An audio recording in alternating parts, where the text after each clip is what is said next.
मैं भारत को भारतीयता की मान्यता के आधार पर फिर से खड़ा करना चाहता हूं, उस काम में लगा हूं। मैं यहां आया आपसे कुछ बातें कहने के लिए और कुछ गंभीर बातें कहना चाहता हूं। हालांकि इस देश में अब परंपरा टूट गई है गंभीर व्याख्यानों की, गंभीर भाषणों की। आजकल इस देश में जिस तरह के भाषण होते हैं, वो भाषण मुझे लगता नहीं कि इस देश को कोई दिशा दे पा रहे। गंभीर बातें होती नहीं हैं, न समाज में हो रही हैं, न पार्लियामेंट के अंदर हो रही हैं। जिनको देश की दिशा देनी चाहिए वो दिशाहीन हो गए हैं। तो दिशाहीन लोग कभी समाज को दिशा नहीं दे पाते। मेरे जैसे आदमी को इस काम में लगना पड़ा, ये मैं बहुत खुशी से नहीं लगा हूं। देश की परिस्थितियां, देश के हालात, बढ़ते हुए इस देश के ऊपर अंतर्राष्ट्रीय दबाव, बढ़ती हुई गुलामी, टूटता हुआ समाज, शक्तिहीन होता हुआ समाज, बढ़ती हुई गरीबी, बेरोजगारी, ये तमाम बड़े कारण हैं जिन्होंने मेरे जैसे नौजवान को बहुत अंदर से परेशान किया है। और उस परेशानी में ही मैं इस काम में लगा हूं। मेरे सोचने का ढंग थोड़ा फर्क है। किसी भी समस्या के बारे में मैं जब विचार करता हूं तो थोड़ा गहरे जाता हूं उस समस्या में। उसका शायद एक कारण यह भी हो सकता है कि मैं विज्ञान और तकनीकी का विद्यार्थी रहा और आज भी हूं। तो विज्ञान और तकनीकी का विद्यार्थी होने के नाते किसी भी समस्या की समाधान तलाशने के लिए उसके जब तक हिस्टोरिकल एस्पेक्ट को समझ नहीं लेता, तब तक मुझे वो समस्या समझ में नहीं आती। इस देश में वर्तमान में जो परेशानियां हैं, उन परेशानियों को भी मैंने वैसे ही समझने की कोशिश की है। और इस देश की परेशानियों को समझने के लिए पिछले कुछ वर्षों में मैंने लगभग 20,000 से ज्यादा दस्तावेज इकट्ठे किए हैं। ये जो डॉक्यूमेंट्स मैंने इकट्ठे किए हैं, ये इंडिया ऑफिस लाइब्रेरी के डॉक्यूमेंट्स हैं, लंदन के। ब्रिटिश हाउस ऑफ कॉमन्स की लाइब्रेरी के डॉक्यूमेंट्स हैं। दुनिया के तमाम दूसरे देशों की लाइब्रेरीज और आर्काइव से निकाले गए डॉक्यूमेंट्स हैं। कुछ डॉक्यूमेंट हिंदुस्तान की आर्काइव से निकाले हैं मैंने, और उनके आधार पर जो मेरी समझ बनी है वही आपसे शेयर करने आया हूं। वो सही भी हो सकती है, गलत भी हो सकती है, और विनम्रता से यही कह रहा हूं कि अगर आपको कहीं गलत लगे तो आप जरूर मुझे सुधारने की कोशिश करें। ये एक बड़ा अभियान है, देश का काम है जिसमें मैं लगा हुआ हूं, और अगर मुझसे गलती होगी तो सारे देश को उसका नुकसान सहन करना पड़ेगा। तो ये आपकी जिम्मेदारी है कि मेरी गलतियों को सुधारें। देश आजाद हो गया है और आजादी के 50 साल पूरे हो गए। सारे देश में राजनीतिक स्तर पर एक जश्न जैसा माहौल है, हालांकि उसकी आत्मा मरी हुई है। और माहौल इस तरह का है कि हम तो आजाद हो गए हैं, 50 साल पूरे हो गए हैं, ये देश गणतंत्र हो गया है। और हिंदुस्तान की पार्लियामेंट में भी उस दिन 15 अगस्त माने 14 अगस्त की रात 1997 को आपने जो कुछ देखा वो देखा ही होगा। आजादी का एक बड़ा मेला सा मनाया गया। इस देश में आजादी के जश्न मनाने की भी कुछ ऐसी परंपराएं पड़ रही हैं, जैसे उदाहरण के लिए इस देश में आजादी का जश्न मनाने के लिए अमेरिका से एक संगीतज्ञ आ गया था, यानी।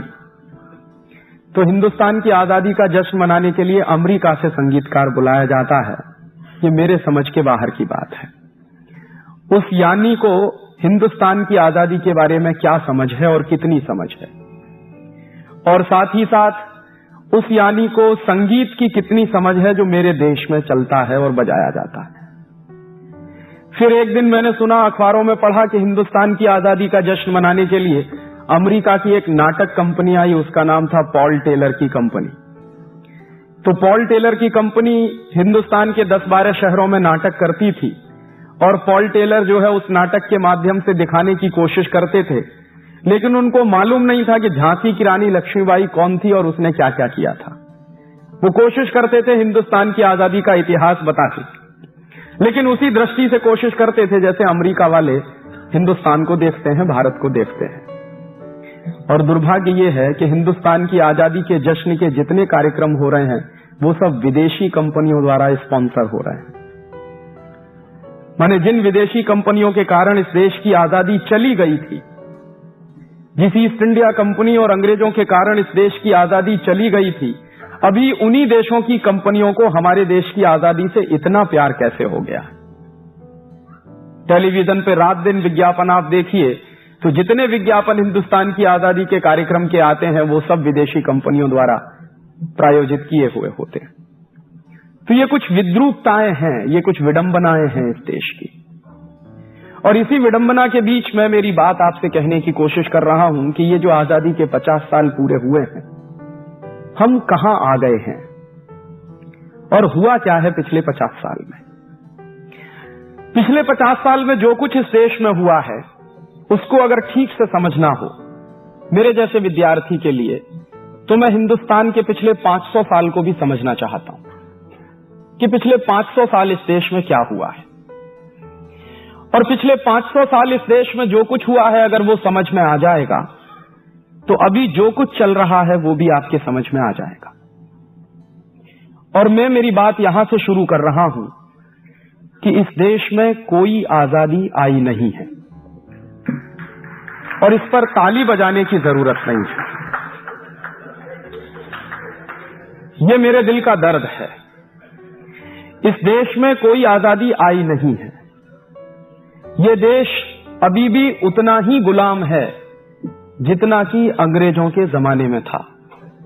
और कई बार मैं इस बात को एक कदम आगे जाके कहता हूं कि ये देश इस समय अंग्रेजों के जमाने से ज्यादा गुलाम है। देश की व्यवस्थाएं अंग्रेजों के जमाने से ज्यादा गुलाम हैं। तो प्लानिंग के 3 चरण निर्धारित किए गए हैं। पहला चरण यह है, सबसे पहले हिंदुस्तान की अर्थव्यवस्था को खलास किया जाए। और जो बात चल रही है ब्रिटिश हाउस ऑफ कॉमन्स में, वो बात ये चल रही है कि इंडियन इकोनॉमिक सिस्टम को कॉलेप्स करा दिया जाए। और इंडियन इकोनॉमिक सिस्टम जब कॉलेप्स हो जाएगा तो हिंदुस्तान के व्यापारी, हिंदुस्तान के उद्योगपति, हिंदुस्तान के पूंजीपति सब खलास हो जाएंगे। और ये व्यापारी, पूंजीपति और उद्योगपति अगर खलास हो जाएंगे हिंदुस्तान में, तो हमारी ईस्ट इंडिया कंपनी का माल हिंदुस्तान के गांव-गांव में बिकने लगेगा। और इस डिबेट को चलाते हुए विल्बरफोर्स कह क्या रहा है, एक मजेदार बात आज आप देख रहे हैं जो चल रहा है उसका कंपैरिजन मैं कर रहा हूं। विल्बरफोर्स कह रहा है कि हमको हिंदुस्तान में फ्री ट्रेड करना है। तो एक एमपी पूछता है उससे, what do you mean by free trade? तो विल्बरफोर्स कह रहा है कि फ्री ट्रेड का माने ब्रिटिश गुड्स का हिंदुस्तान के गांव-गांव में बिकना, ब्रिटिश गुड्स का, ब्रिटेन के माल का हिंदुस्तान के बाजारों में भर जाना, और ब्रिटिश के माल का, ब्रिटेन के माल का हिंदुस्तानी लोगों द्वारा ज्यादा से ज्यादा कंजम्पशन करना, उपभोग करना, ये है फ्री ट्रेड। इसके सेकंड पार्ट में एक बात और कह रहा है विल्बरफोर्स, फ्री ट्रेड की व्याख्या करते हुए।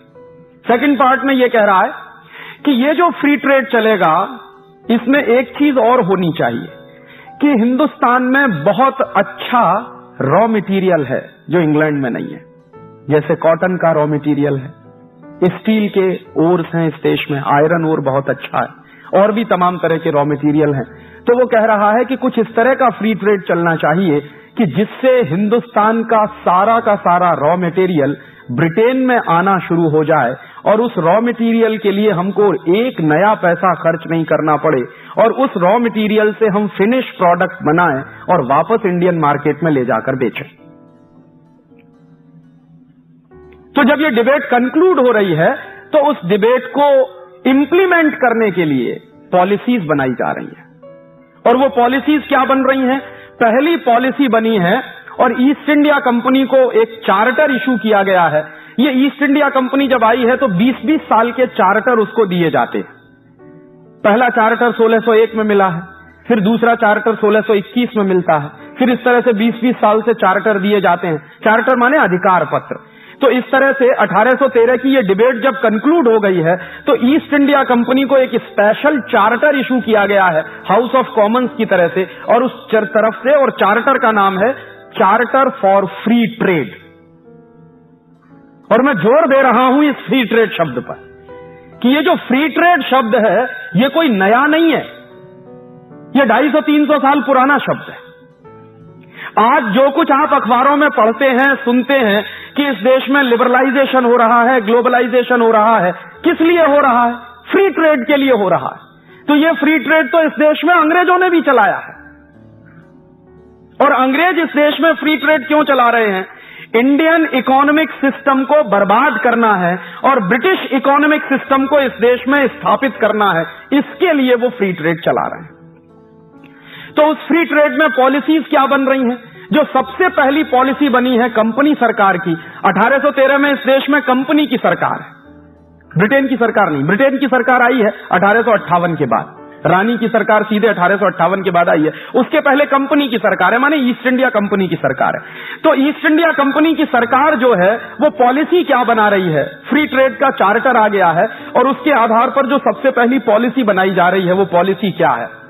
ब्रिटिश माल पर हिंदुस्तान में कोई टैक्स नहीं लगेगा और उसके बदले में जो हिंदुस्तानी माल होगा उस पर ज्यादा से ज्यादा टैक्स लगाया जाएगा। नतीजा क्या निकलेगा? अगर ब्रिटिश माल इस देश में टैक्स फ्री हो जाएगा तो गांव गांव में ब्रिटिश माल सस्ता हो जाएगा और हिंदुस्तानी माल पर लगातार टैक्स बढ़ा दिया जाएगा तो हिंदुस्तानी माल महंगा हो जाएगा।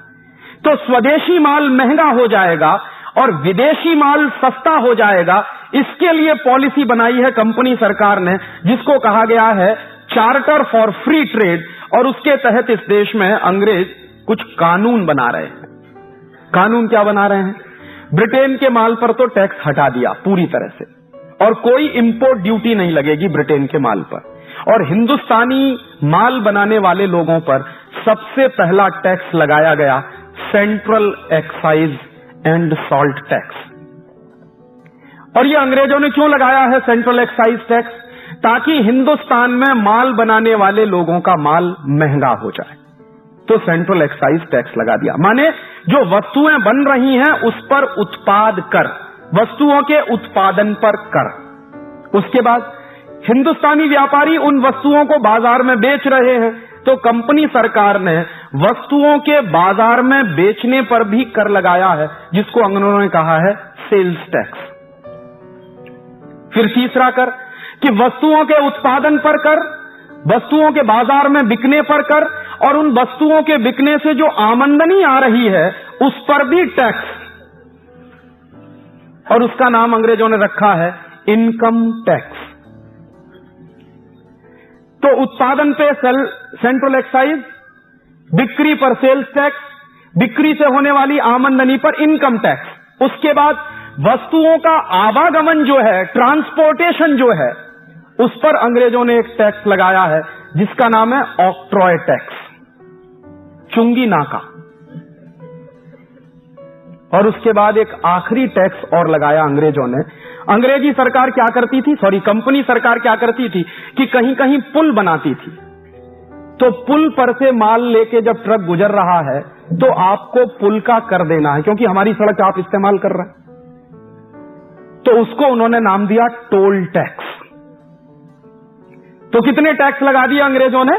वस्तुओं के उत्पादन पर सेंट्रल एक्साइज, वस्तुओं की बिक्री पर सेल्स टैक्स, उसके बाद इनकम पर इनकम टैक्स, उसके बाद ट्रांसपोर्टेशन के लिए आपको टोल टैक्स और ऑक्ट्रॉय टैक्स। और ये पांचों टैक्स अंग्रेज लगा रहे हैं इस देश के उद्योगपतियों पर ताकि इस देश के उद्योगपतियों का नाश किया जाए। और इसके बदले में जितना भी ब्रिटेन से माल आ रहा है इस देश में उस पर से सारे टैक्स हटा लिए गए हैं क्योंकि ब्रिटेन का माल इस देश के गांव गांव में उनको बेचना है। नतीजे क्या निकलते हैं? जब ये पांचों के पांचों टैक्स लग जाते हैं, और उस जमाने की बात कर रहा हूं आज से लगभग 200 साल पहले की, 1844 1850 में, 150 साल पहले की। उस समय मैंने एक दिन हिसाब लगाया कि अंग्रेजी सरकार ने कुल कितना टैक्स लगा दिया हिंदुस्तान के व्यापारियों पर। तो पता चल रहा है कि हर 100 रुपए के व्यापार पर 127 रुपए का टैक्स है। और इस बात की गंभीरता को समझिए कि हर 100 रुपए के व्यापार पर 127 रुपए का टैक्स है।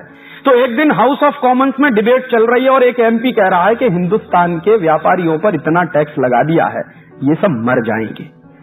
तो दूसरा एमपी जवाब दे रहा है कि यही हमें करना है। एक दूसरा एमपी खड़ा हो जाता है तो वो कहता है कि दोनों हाथ में लड्डू हैं हमारे, या तो हिंदुस्तानी व्यापारी मर जाएंगे, माने 100 रुपए पर अगर 127 रुपए टैक्स देना पड़ जाए तो या तो वो आदमी मर जाएगा और या वो बेईमान हो जाएगा। और अगर वो बेईमान हो जाएगा तो भी हमारे गुलामी में आ जाएगा और बर्बाद हो जाएगा, तब तो हमारी गुलामी में आने ही वाला है। अब आप ध्यान करिए इन दो बातों को कि इस देश में टैक्सेशन का सिस्टम क्यों लाया जा रहा है, ताकि हिंदुस्तान के व्यापारियों को, पूंजीपतियों को, काम करने वालों को, उत्पादकों को बेईमान बनाया जाए या फिर उनको खलास कर दिया जाए। ईमानदारी से काम करें तो खलास हो जाएं और बेईमानी से काम करें तो टैक्स की चोरी करें, और टैक्स की चोरी करें तो हमेशा ब्रिटिश सरकार के अधीन रहें, क्योंकि चोरी करने वाला आदमी कभी आंख में आंख डाल के बात नहीं कर सकता। और इसके लिए फिर उन्होंने डिपार्टमेंट्स बना दिए, income tax department, central excise department, toll tax वाला डिपार्टमेंट, सेल्स टैक्स वाला डिपार्टमेंट, ऑक्ट्रॉय वाला डिपार्टमेंट। और आपको मैं बताऊं कि ये पांचों के पांचों डिपार्टमेंट आज आजादी के 50 साल में भी चल रहे हैं। अंग्रेजों ने इन डिपार्टमेंट्स को बनाया था हिंदुस्तान के व्यापारियों का सत्यानाश करने के लिए। तो मुझे लगता था कि जब 1947 में इस देश में आजादी आई तो अंग्रेजों द्वारा बनाए गए ये पांचों डिपार्टमेंट्स बंद कर देने चाहिए थे, लेकिन वो आज भी चल रहे हैं। और उसी दौर की एक जानकारी और दूं कि अंग्रेजों ने सबसे पहले जब इनकम टैक्स लगाया तो उसकी रेट क्या है, कितना इनकम टैक्स देना पड़ता है। तो अंग्रेजों का जो सबसे पहला इनकम टैक्स का रेट है वो 97% का है। माने 100 रुपए की इनकम है तो 97 रुपए का टैक्स आपको देना पड़ेगा, माने सिर्फ 3 रुपया आपको मिलेगा। और आपको शायद ये मालूम होगा, कुछ बुजुर्ग यहां बैठे होंगे इस सभा में, आजादी के 1947 के बाद कम से कम 20-25 साल तक इनकम टैक्स इस देश में 97% लगता रहा है। आजादी के बाद की बात कर रहा हूं। 1970-72 तक 97% ही इनकम टैक्स लगता रहा इस देश में, जबकि आजादी आ गई थी 1947 में।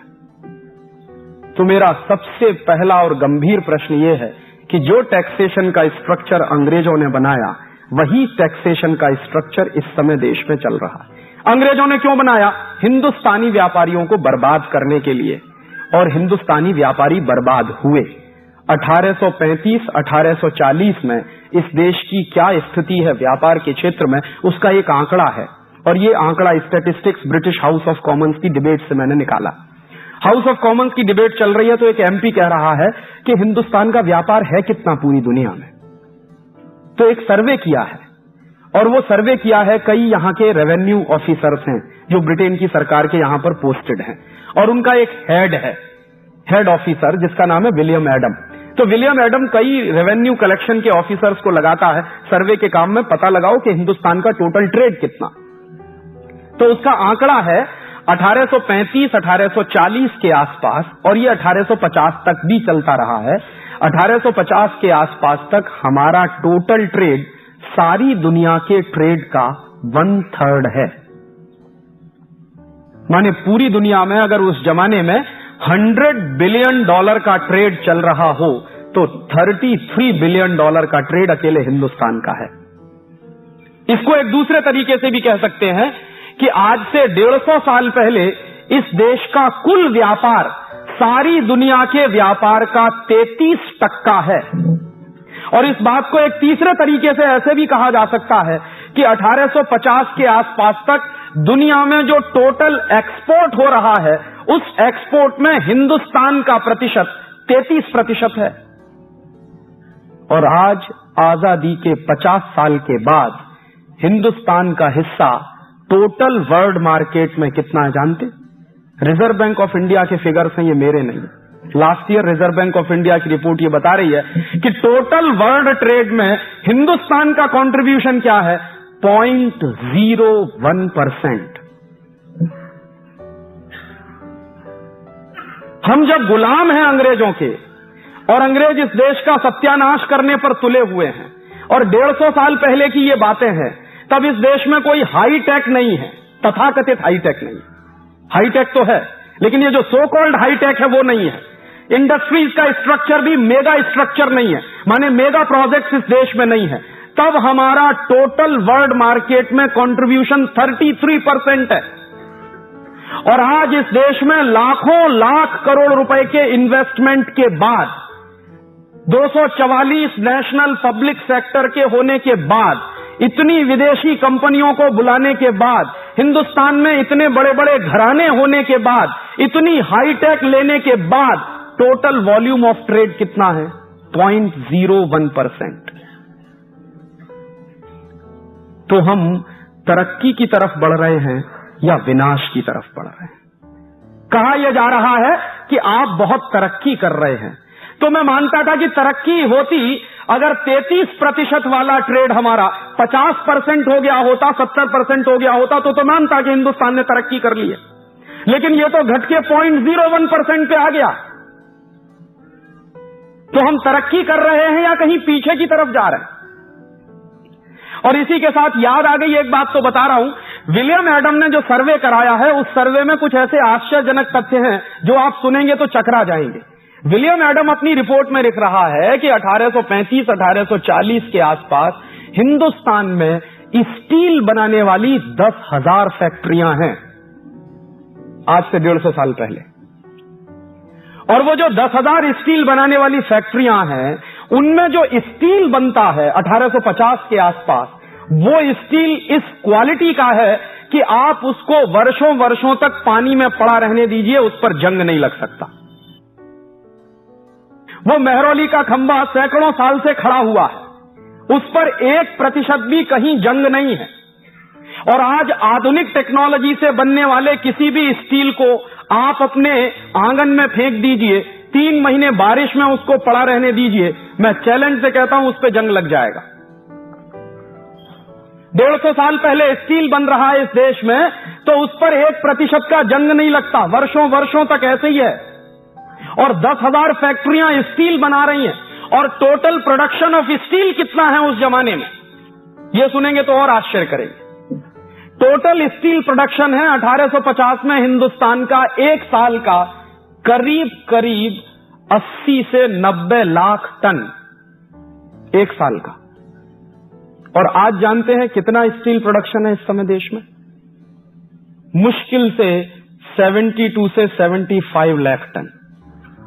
इतने मेगा प्रोजेक्ट्स हैं, इतना हैवी इन्वेस्टमेंट है, इतने बड़े बड़े सफेद हाथी हमने खड़े किए हुए हैं, तब स्टील प्रोडक्शन है 70 लाख टन के आसपास।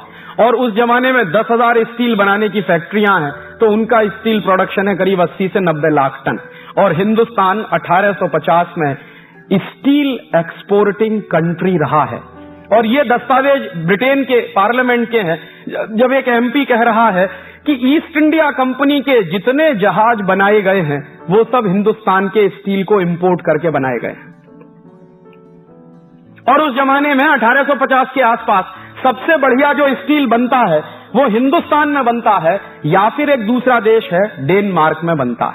तो डेनिश स्टील जो माना जाता है वो इंडियन स्टील से उस जमाने में 19 है, और इंडियन स्टील डेनिश स्टील से 21 है।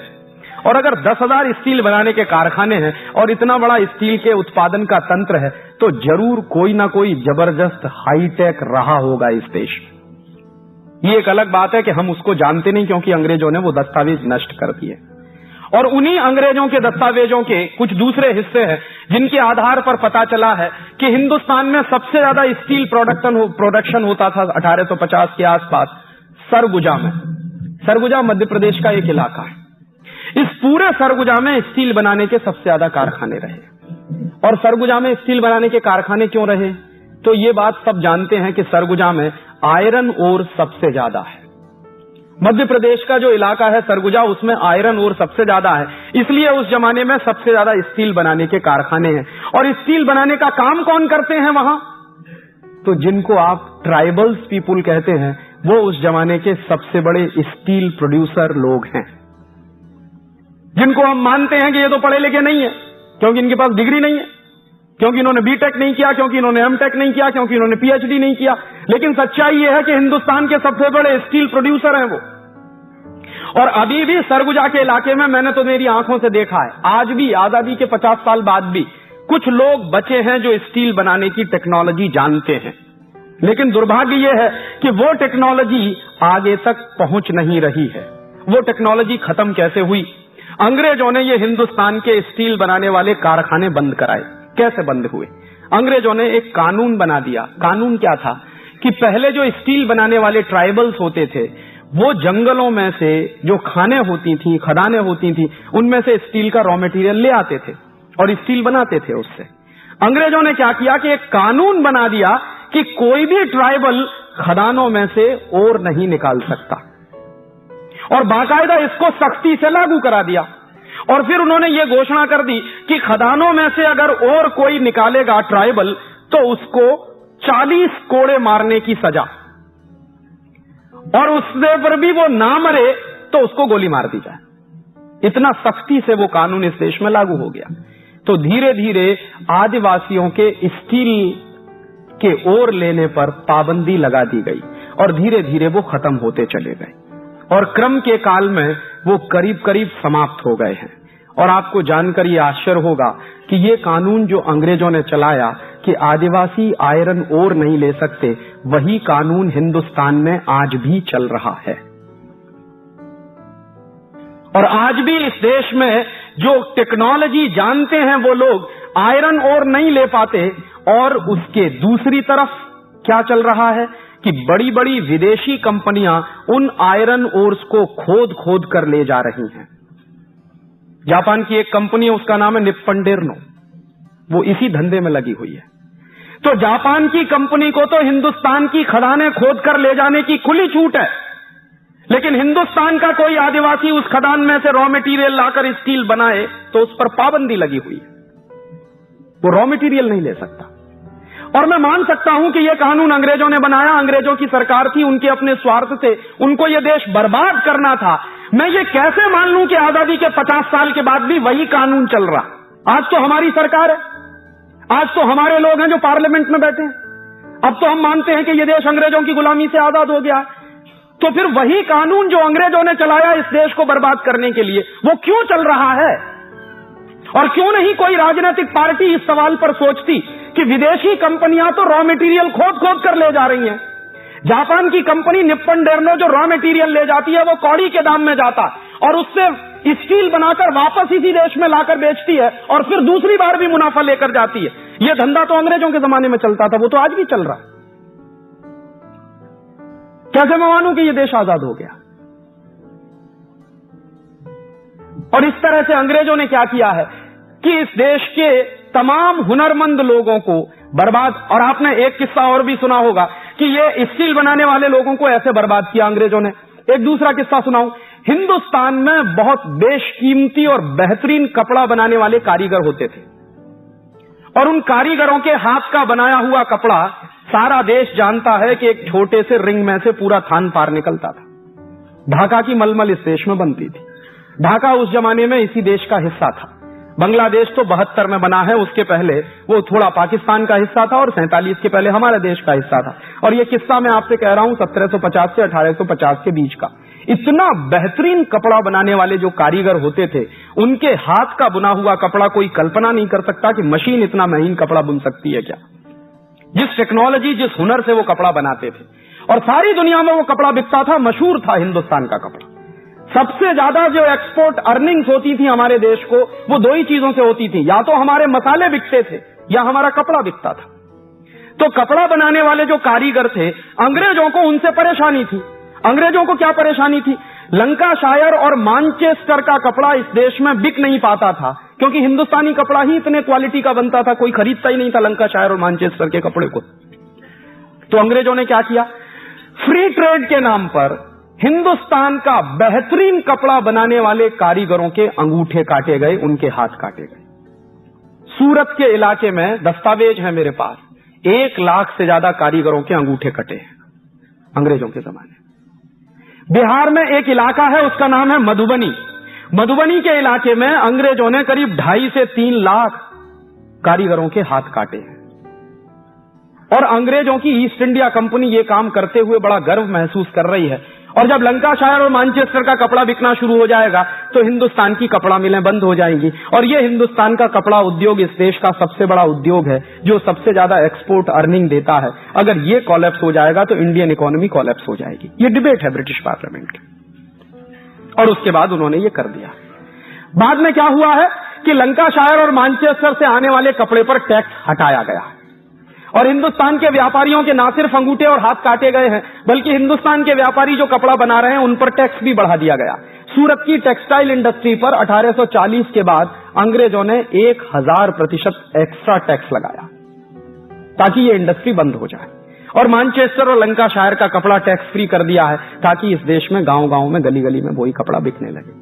बाद में यहां से वो रॉ मटेरियल भी ले जा रहे हैं और रॉ मटेरियल जो जा रहा है वो कॉटन के रूप में जा रहा है। और अंग्रेजों को रॉ मटेरियल ले जाने के लिए बड़ी प्रॉब्लम आ रही है उस जमाने में। तो उस प्रॉब्लम को सॉल्व करने के लिए अंग्रेजों ने जानते हैं क्या किया? रेल चलाई है इस देश में।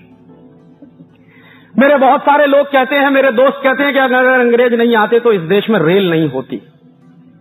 और रेल अंग्रेजों ने चलाई क्यों है? रेल अंग्रेजों ने चलाई है ताकि हिंदुस्तान के गांव गांव से कॉटन इकट्ठा करके रेल में भर के उसको बंबई तक पहुंचाया जाए और बंबई से पानी के जहाज में भर के लंदन ले जाया जाए। सबसे पहली रेल चली है इस देश में, ये अहमदाबाद बंबई वाली। ये सबसे पुरानी रेलवे लाइन है इस देश की। एक्सपेरिमेंट के रूप में अंग्रेजों ने जो रेल चलाई है वो सबसे पहले चलाई है बंबई से ठाणा के बीच में। लेकिन जब एक्सपेरिमेंट सक्सेसफुल हो गया है तो फिर उन्होंने सबसे पहली रेल चलाई है अहमदाबाद और बंबई के बीच में। ये जो अहमदाबाद और बंबई का पूरा इलाका है, ये सबसे बेस्ट किस्म के कॉटन प्रोड्यूसर एरियाज रहे हैं। तो यहां से क्या होता है, रेल चल रही है, उसमें कॉटन भर भर के यहां आ रहा है बंबई के बंदरगाह पर, और बंबई के बंदरगाह से वो कॉटन जहाजों में भरकर इंग्लैंड जा रहा है। तो जहाजों में जो कॉटन भरकर इंग्लैंड जाता था तो अंग्रेजों को अपने खाली जहाज भेजने पड़ते थे ताकि यहां का कॉटन भर के लंदन जाए।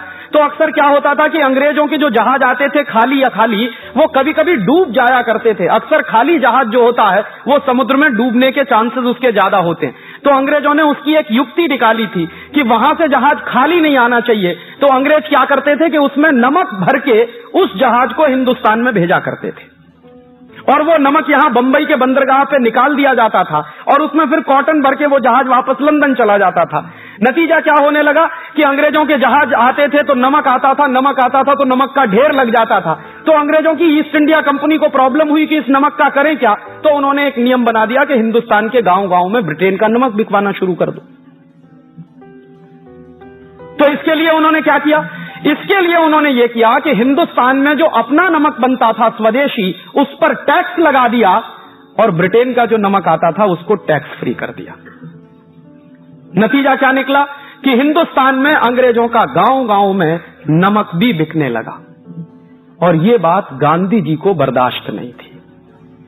गांधी जी की उम्र उस जमाने में, ये 1890 की बात मैं कह रहा हूं, मुश्किल से 20-21 साल की उम्र थी। 20-21 साल की उम्र में वो लंदन में थे और लंदन की एक वेजिटेरियन काउंसिल के मेंबर थे। तो लंदन की वेजिटेरियन काउंसिल के मेंबर की हैसियत से उन्होंने एक लेख लिखा था 1890 में, उसकी फोटोकॉपी मुझे मिल गई है। उस लेख में गांधी जी लिख रहे हैं कि ये अंग्रेज कितने क्रूर हैं, इन्होंने हिंदुस्तानी नमक पर भी टैक्स लगा दिया है। और हिंदुस्तानी नमक पर टैक्स लगा के इन्होंने क्या किया है, गांव गांव में हिंदुस्तानी नमक महंगा हो गया है। और अंग्रेजों की चाल ये है कि उनका जो ब्रिटिश नमक है वो हिंदुस्तान के गांव गांव में बिके। और वो क्या कह रहे हैं? वो कह रहे हैं कि अंग्रेजों के दोनों हाथ में लड्डू हैं। इंडियन नमक पर टैक्स लगा दिया है तो इंडियन नमक महंगा हो गया है, उससे रेवेन्यू कलेक्शन भी बढ़ गया अंग्रेजों का, और ब्रिटेन का नमक गांव गांव में सस्ता हो गया है, उसकी बिक्री से मुनाफा भी हो रहा। और तब गांधी जी कह रहे हैं कि ये तो इतना क्रूर कानून है, इसके खिलाफ तो कुछ होना चाहिए। गांधी जी की उम्र उस समय मुश्किल से 20-21 साल की है, लेकिन उस उम्र में उनके दिमाग में ये मंथन चल रहा है कि कुछ होना चाहिए। और वो मंथन चलते चलते 1930 में नमक सत्याग्रह के रूप में प्रकट हुआ। और गांधी जी ने नमक सत्याग्रह किया क्यों है? गांधी जी ने नमक सत्याग्रह इसलिए किया है कि अंग्रेजों का नमक इस देश में बिक रहा है, इंडियन नमक पर टैक्स लगा हुआ है, हिंदुस्तानी लोगों को नमक बनाने से रोका जाता है, अंग्रेजों के लोग इस देश में नमक बनाते हैं और बेचते हैं। इस कानून को मैं तोड़ूंगा और इसके खिलाफ मुझे सत्याग्रह करना है। गांधी जी के साथ इस सत्याग्रह में आने के लिए कोई तैयार नहीं है, तो गांधी जी कह रहे हैं कि मैं अकेले जाऊंगा। उस जमाने में पंडित मोतीलाल नेहरू गांधी जी को चिढ़ा रहे और क्या कह रहे हैं पंडित मोतीलाल नेहरू कि बापू अगर नमक सत्याग्रह करने से आजादी मिल जाए तो कोई भी आजादी ना ले इस देश में। तो मोतीलाल नेहरू को गांधी जी कह रहे हैं कि पंडित तुम एक बार नमक कानून तोड़कर देखो तो तुमको पता चल जाएगा कि आजादी आती है कि नहीं आती है। और इस देश में नमक सत्याग्रह आजादी के प्रतीक के रूप में उभर कर आया। और उस गांधी नाम के व्यक्ति ने दांडी के समुद्र तट पर एक मुट्ठी नमक हाथ में लेकर 6 अप्रैल 1930 को कसम खाई है कि आज के बाद इस देश में अंग्रेजों का नमक नहीं बिकेगा। गांव-गांव में, गली-गली में अपना नमक हम बनाएंगे और इसके लिए हमको नमक कानून तोड़ना पड़ेगा तो हम तोड़ेंगे। और उस नमक कानून को तोड़ने में लाखों लोग जेल गए हैं। पूरे देश में लाखों लोग अंग्रेजों की लाठीचार्ज से घायल हुए और हजारों लोग उसमें मर गए। बाद में अंग्रेजी सरकार को झुकना पड़ा और वो सारा का सारा वापस किया गया। लेकिन आज मैं आपको दुर्भाग्य से कहूं कि जिस गांधी ने सन 1930 में 6 अप्रैल को एक मुट्ठी नमक हाथ में लेके कसम खाई थी कि इस देश में आज के बाद विदेशी नमक नहीं बिकेगा, उस देश में आजादी के 50 साल के बाद और अन्नपूर्णा।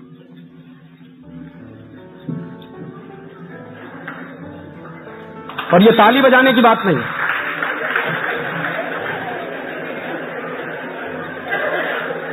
अगर आजादी के पहले अंग्रेजों की सरकार के जमाने में इस देश में अंग्रेजों का नमक बिकता था और उस पर टैक्स लगा के उसको महंगा कर दिया गया था, तो आज आजादी के 50 साल के बाद भी वही दृश्य इस देश में हम देख रहे हैं। और क्या दृश्य देख रहे हैं कि हिंदुस्तान की सरकारों ने विदेशी कंपनियों को नमक बनाने के लिए खुली छूट दे दी है। इस नमक को बनाने में कौन सी हाई टेक है, आप जरा मुझे बताइए।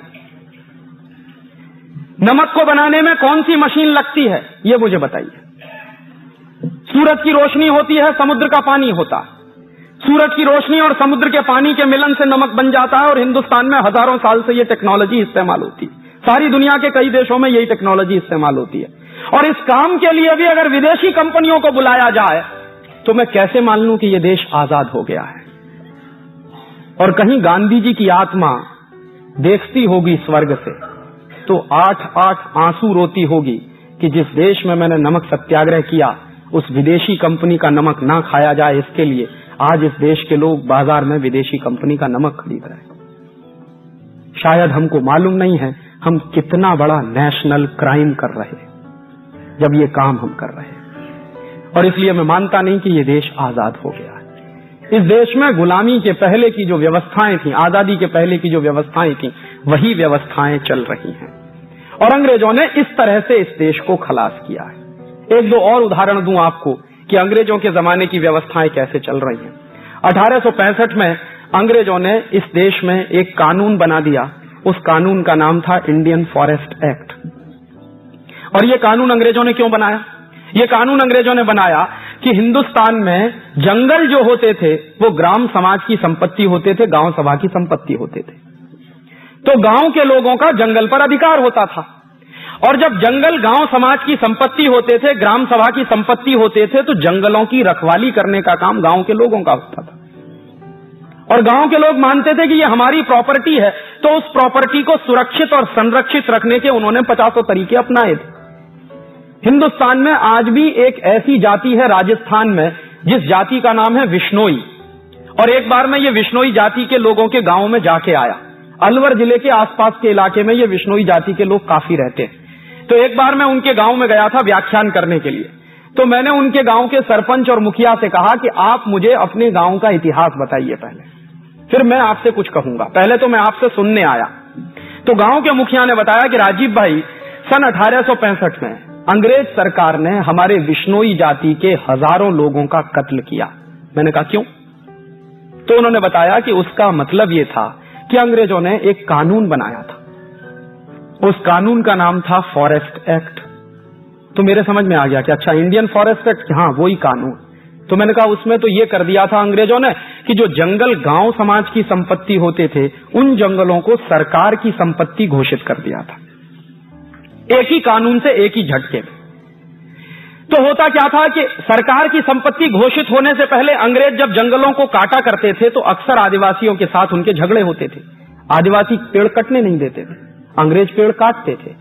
और उस विश्नोई गांव के लोगों ने मुझे बताया कि जब अंग्रेज लोग हमारे यहाँ पेड़ काटने के लिए आते थे तो हमारी महिलाएं पेड़ पकड़ के खड़ी हो जाती थी। पहले महिला का गर्दन कटती थी, उसके बाद पेड़ कटता था। हमारे नौजवान पेड़ पकड़ के खड़े हो जाते थे, पहले नौजवानों का शरीर कटता था, उसके बाद पेड़ कटता था। और हजारों हजारों पेड़ को बचाने के लिए इस तरह से हमारे जाति के लोगों ने कुर्बानियां दी हैं। और ये सब कुछ अंग्रेजों ने किया था 1865 के इंडियन फॉरेस्ट एक्ट के कानून के आधार पर। और 1865 में जैसे ही वो कानून पारित हो गया तो वैसे ही अंग्रेजों ने क्या घोषित कर दिया कि अब पूरे हिंदुस्तान के जो जंगल हैं वो अंग्रेजी सरकार की संपत्ति है। और जब वो सरकार की संपत्ति घोषित हो गए तो सरकार जैसे चाहे उनका इस्तेमाल करे। गांव समाज के लोगों को कोई हक ही नहीं है।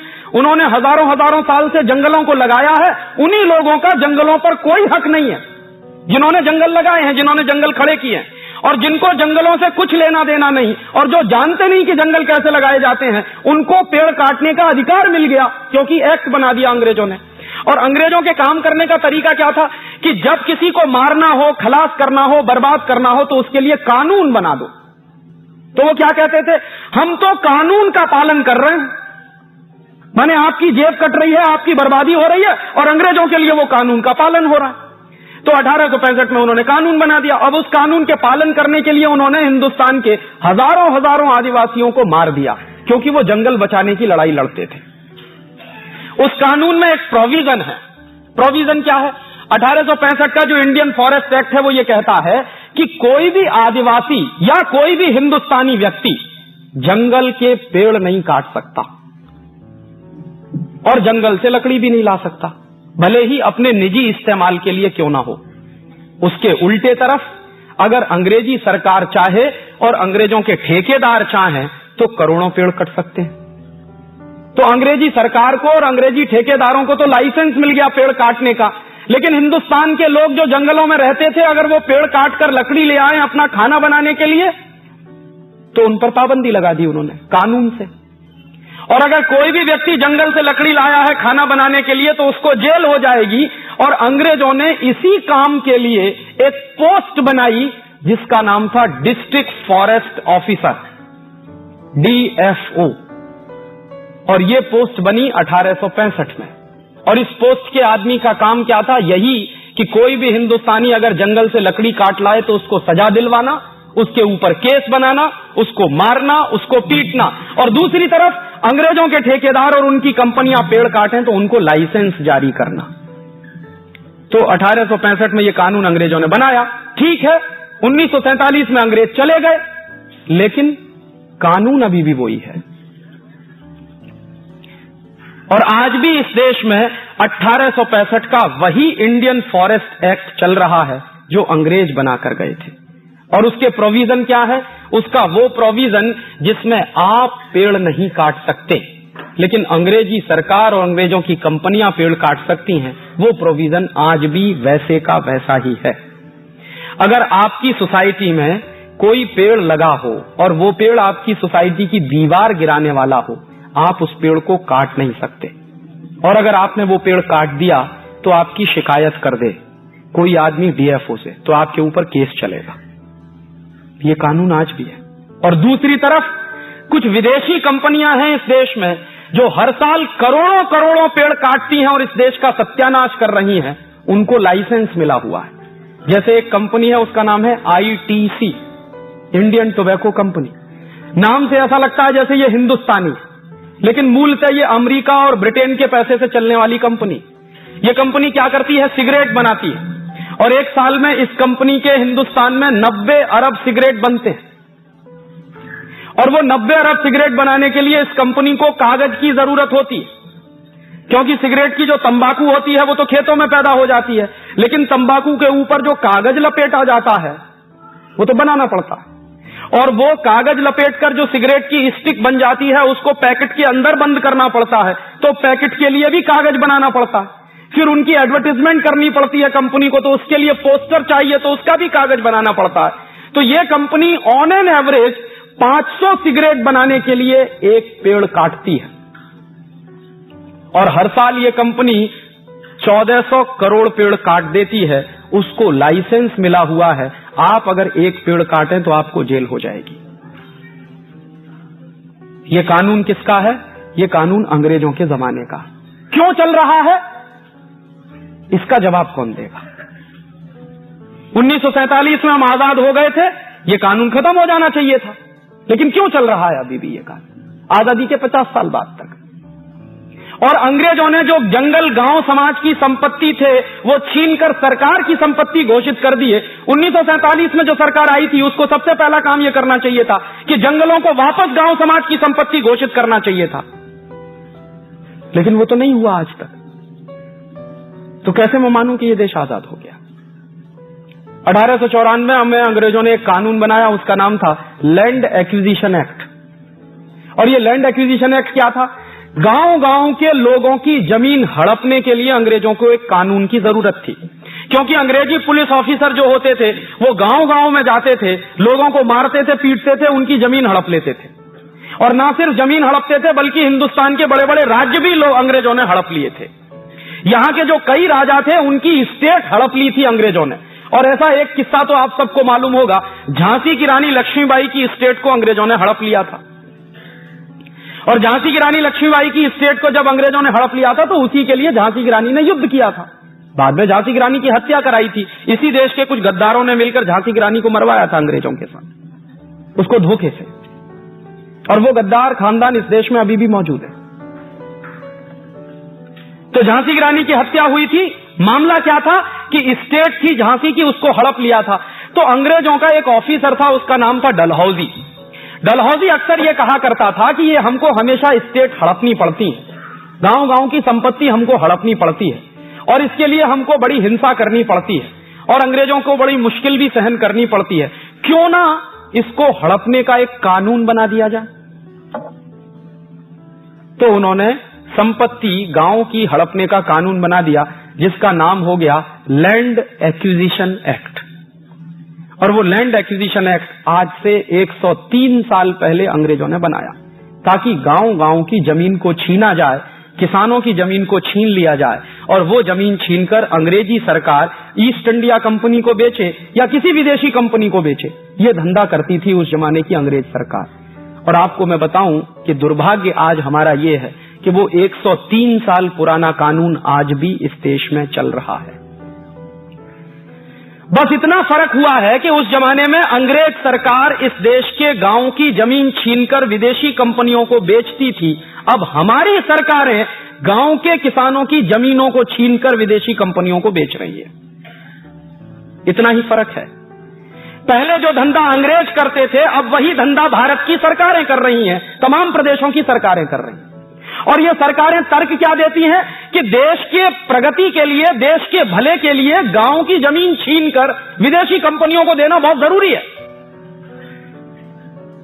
और उसी के आधार पर क्या हुआ है, पिछले 5 वर्षों में, सन 1991 से लेकर 1996 के बीच में महाराष्ट्र की हजारों हेक्टेयर जमीन विदेशी कंपनियों को बेची गई है।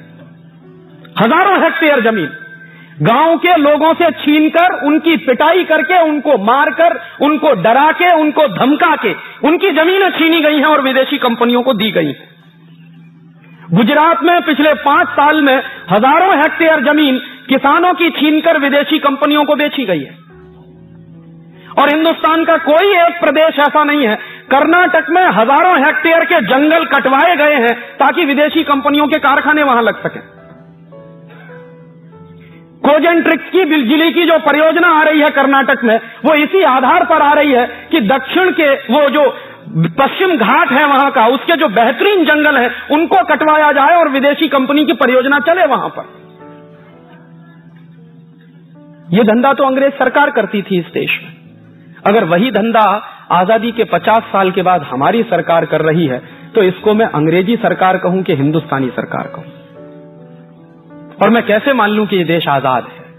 जिस तरह से अंग्रेज जमीन छीना करते थे गांव गांव की, वैसे ही जमीन अगर आज छीन रही है और दी जा रही है विदेशी कंपनियों को, तो कैसे माने कि ये देश आजाद हो गया?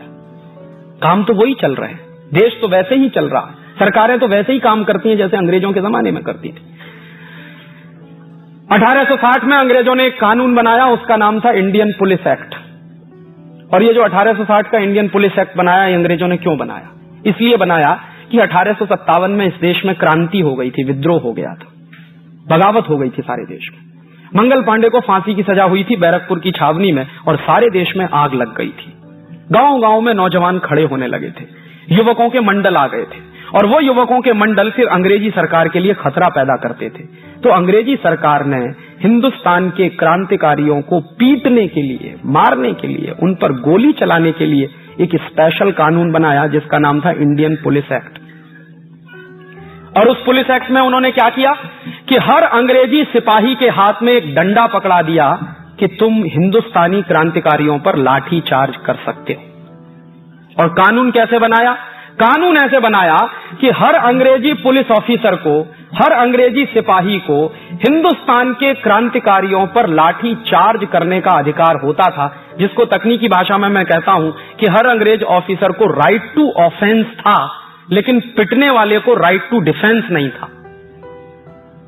और जैसे अंग्रेज सिपाही किसी को पीट रहा है, बदले में अगर वो व्यक्ति जो पीट रहा है वो अंग्रेजी सिपाही को पीट दे, तो केस उस व्यक्ति के ऊपर चलता था जिसने अंग्रेज सिपाही को पीटा, ना कि अंग्रेज सिपाही के ऊपर जो पीट रहा है। इसी को तकनीकी भाषा में कहते हैं कि हर अंग्रेज को राइट टू ऑफेंस था, लेकिन पिटने वाले को राइट टू डिफेंस नहीं था। और इस काम के लिए अंग्रेजों ने हर सिपाही के हाथ में डंडा पकड़ा दिया, और उस डंडे के बाद इस देश में दनादन लाठी चार्ज होना शुरू हो गया। और जो कानून अंग्रेजों ने बनाया था 1860 में, वही कानून आज भी चल रहा है इस देश में। और आपको शायद मालूम नहीं होगा कि हिंदुस्तान का हर कांस्टेबल हाथ में डंडा लिए क्यों घूमता है। ये हिंदुस्तान के हर कांस्टेबल के हाथ में डंडा किसने दिया? कानून कौन सा है जो हाथ में वो डंडा लेके घूमता? वो कानून अंग्रेजों के जमाने का है, 1860 का। और वो डंडा क्यों दिया? ताकि हिंदुस्तानी लोगों को पीटो, अपने ही भाइयों को पीटो। हमारे बहुत सारे लोग अंग्रेजी सरकार में नौकरी करते थे, अंग्रेजी पुलिस में नौकरी करते थे, तो हिंदुस्तानी अधिकारियों से हिंदुस्तानियों को पिटवाते थे अंग्रेज। अंग्रेज ऑफिसर बाद में आते थे, पहले हिंदुस्तानी भाइयों को पीटते थे। और यह दृश्य मैं मान सकता हूं कि 1860 में चलता होगा, जब यह देश गुलाम होगा अंग्रेजों का। आज आजादी के 50 साल के बाद भी अगर वही दृश्य हमको देखने को मिले, तो कैसे मैं मानूं कि यह देश आजाद हो गया? और इसी 1860 के इंडियन पुलिस एक्ट के आधार पर, क्योंकि हर अंग्रेजी पुलिस ऑफिसर को राइट टू ऑफेंस होता था और मरने वाले को राइट टू डिफेंस नहीं होता था, इसी आधार पर गोलीकांड हुआ था 13 अप्रैल 1919 को जलियांवाला बाग में। और जलियांवाला बाग में जो गोलीकांड हुआ था 13 अप्रैल सन 1919 को, उसमें हुआ क्या था? 20,000 क्रांतिकारियों की एक मीटिंग चल रही थी, शांतिपूर्वक, जिसमें कहीं कोई उत्तेजना नहीं थी। और एक भी क्रांतिकारी के हाथ में ना लाठी थी, ना डंडा था, ना बंदूक थी, ना पिस्तौल थी, कुछ भी नहीं था। और उन क्रांतिकारियों के ऊपर गोली चलाने का आदेश दिया डायर ने। और डायर ने जिस तरह से गोली चलाई, वो जलियांवाला बाग जिसने देखा हो, मैं तो वहां 3 बार गया हूं। उस में घुसने के लिए बहुत छोटा सा रास्ता है, मुश्किल से 3.5 फीट का रास्ता है, बहुत छोटा। उस रास्ते पर डायर ने तोप ले जाके लगा दी कि कोई भाग ना सके, और चारों तरफ से वो घिरा हुआ है, बड़ी बाउंड्री है उसकी। तो 20,000 लोगों की मीटिंग चल रही थी, डायर अंदर घुसा, फौज उसकी बिखर गई और बिना चेतावनी दिए गोली चला दी। 18 मिनट तक बराबर फायरिंग होती रही, और 18 मिनट की फायरिंग में 2,000 लोग मर गए वहीं पर। और 2,000 लोग मर गए। बाद में डायर के ऊपर जब केस चला था, तो उसने बयान दिया था कि मेरे पास गोलियां खत्म हो गई थी, अगर होती तो और आधा घंटे चला था। तो जब वो गोलियां चली, 2,000 लोग मर गए, और बाकी लोग जो मरे वो भगदड़ से मरे। जो बच गए वो कुएं में कूदे जान बचाने के लिए, और कुएं में कूदे तो वहां मरे। और उन गोलियों से मरने वाले लोगों के जो दृश्य होते थे, इतने भीवत्स तरह से लोगों को मारा है उन्होंने, इतनी नृशंसता से, इतने क्रूर कृत्यों से उन्होंने मारा लोगों को। बाद में डायर के ऊपर जब केस चला तो डायर बाइज्जत बरी हो गया, उसको फांसी की सजा नहीं हुई। क्यों नहीं हुई? क्योंकि जज ने कहा कि 1860 का जो पुलिस एक्ट है वो डायर को गोली चलाने का अधिकार देता है, मरने वाले को राइट टू डिफेंस नहीं देता, इसलिए डायर का कोई कसूर नहीं है। और डायर को ना सिर्फ छोड़ दिया गया बल्कि उसको लंदन में बड़े भारी सम्मान के साथ एक उपाधि दी गई थी।